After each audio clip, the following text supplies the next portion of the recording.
The second rule is that you might become sick even with good food. Many people have allergies. Allergies are extremely common. This was first pointed out many years ago by Dr. Marshall Mandel, who was a clinical ecologist.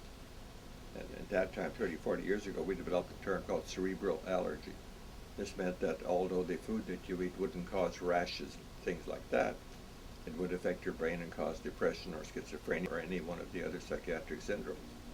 So the second thing is to find out what are they allergic to. And I'll give you an example.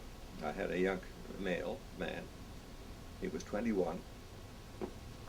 I saw him about 4 months ago. And he told me he'd been depressed all his life. Well, usually that's a signal to me. If it's there all his life, it's got to be a factor which has been present all his life. And what's present in most of our lives? Food.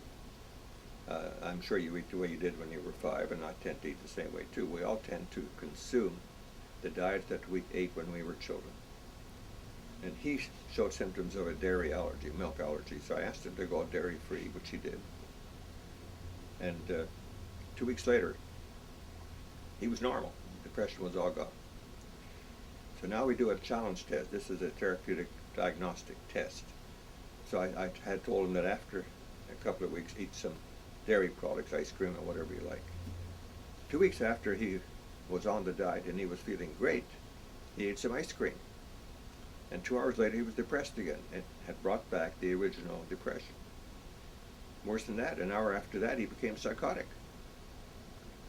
He became terribly agitated. The family had to call the police to help restrain him. He had a terrible night. He fell asleep at 8:30 in the morning, awakened 3 hours later, and he's been normal ever since. He was depressed because he was allergic to dairy products. And when you have an allergy, it inflames the inner lining of the bowel so that you have gastrointestinal problems. You can't absorb your vitamins and minerals, and therefore you begin to suffer a major deficiency. So the 2 rules I have is 1, junk-free, and secondly, if there is a food allergy, and usually more than one, children, the main ones are milk and sugar.